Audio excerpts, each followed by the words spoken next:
पेशेवर बुनकरों को भवन निर्माण श्रमिकों जैसी सुविधाएं प्रदान करने और पहचान पत्र वितरण सहित विभिन्न मांगों को पूरा करने की मांग करते हुए कर्नाटक राज्य बुनकर सेवा संघ के तत्वावधान में बुनकरों ने बुधवार को जिला कार्यालय के सामने प्रदर्शन किया और बाद में उन्होंने जिला अधिकारी के माध्यम से मुख्यमंत्री सिद्धारमैया को ज्ञापन दिया। कर्नाटक राज्य बुनकर सेवा संघ के राज्याध्यक्ष शिवलिंग तिरकी ने कहा है कि ज्ञापन में उल्लेख किया गया है कि राज्य में कर्ज के बोझ से अब 52 बुनकरों ने आत्महत्या की है। ऐसे परिवार को 10 लाख रुपए का मुआवजा मिले। राज्य के सभी बुनकरों को एकमुश्त कर्ज माफ़ किया जाए। 55 वर्ष से अधिक आयु के बुनकरों को प्रति माह 5,000 रुपये पेंशन लागू हो। इनके पास घर नहीं है, भूखंड नहीं है, उन्हें न्याय मिलना चाहिए। रवकवी, वनहटी, डगर, बेटगेरी और नरसापुर, हुबुलल्ली आदि स्थानों पर सैकड़ों लोगों के पास भूखंड नहीं है। ऐसे लोगों को भूखंड आवंटित किया जाना चाहिए। ಸರ್ಕಾರದ ಒಂದು ಸಮಸ್ಯೆಗಳು ಸಾಕಷ್ಟು ಇವೆ।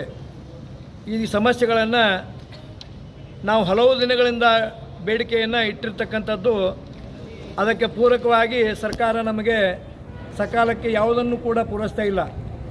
ಅದಕ್ಕೋಸ್ಕರ ನಾವು ಇವತ್ತು ರಾಜ್ಯ ಸರ್ಕಾರಕ್ಕೆ ನಮ್ಮ ಬೇಡಿಕೆಗಳ ಪಟ್ಟಿಯನ್ನು ಈಗಿರ್ತಕ್ಕಂಥ ನಮ್ಮ ಮುಖ್ಯಮಂತ್ರಿಗಳಾದ ಸನ್ಮಾನ್ಯ ಶ್ರೀ ಸಿದ್ದರಾಮಯ್ಯ ಸಾಹೇಬರು ಹಿಂದೆ ನಮ್ಮ ಬಾದಾಮಿ ಮತಕ್ಷೇತ್ರಕ್ಕೆ ಶಾಸಕರಿದ್ದರು। ಆ ಸಮಯದಲ್ಲಿ ಅವರಿಗೆ ನಾವು ನಮ್ಮ ನೇಕಾರ ಒಂದು ಮತಕ್ಷೇತ್ರದಲ್ಲಿ ನೀವು ಆಯ್ಕೆಯಾಗಿ ಬಂದಿದ್ದೀರಿ, ನಮ್ಮ ನೇಕಾರ ಸಮಸ್ಯೆಗಳನ್ನ ಬಗೆಹರಿಸ್ರಿ ಅಂತ ನಾವು ಅವ್ರಿಗೆ ಕೇಳ್ಕೊಂಡಿದ್ದೀವಿ। ಅವರು ಆ ಸಮಯದೊಳಗೆ ನಮಗೊಂದು ಮಾತನ್ನು ಕೊಟ್ಟಿದ್ದರು, ಮುಂದೆ ನಡೆಯತಕ್ಕಂಥ ಚುನಾವಣೆಯಲ್ಲಿ ನಮ್ಮ ಕಾಂಗ್ರೆಸ್ ಸರ್ಕಾರ ಅಧಿಕಾರಕ್ಕೆ ಬಂದರೆ ನಿಮ್ಮ ಸಮಸ್ಯೆಗಳನ್ನು 100ಕ್ಕೆ 100 ನಾನು ಈಡೇರಿಸಿಕೊಡ್ತೀನಿ ಅನ್ನುವಂಥ ಭಾಷೆಯನ್ನು ಕೊಟ್ಟಿದ್ದರು। ಆ ಒಂದು ಸಮಯದಲ್ಲಿ ಅವರು ಮಾತಾಡಿರ್ತಕ್ಕಂಥ ಮಾತನ್ನು ಮುಂದೆ ಒಂದು ದಿವಸ ನಾವು ಬೆಂಗಳೂರಿನಲ್ಲಿ ಇದೇ ರೀತಿ ಹೋರಾಟವನ್ನು ಫ್ರೀಡಮ್ ಪಾರ್ಕ್ನಲ್ಲಿ ಹಮ್ಮಿಕೊಂಡಿದ್ದೆವು।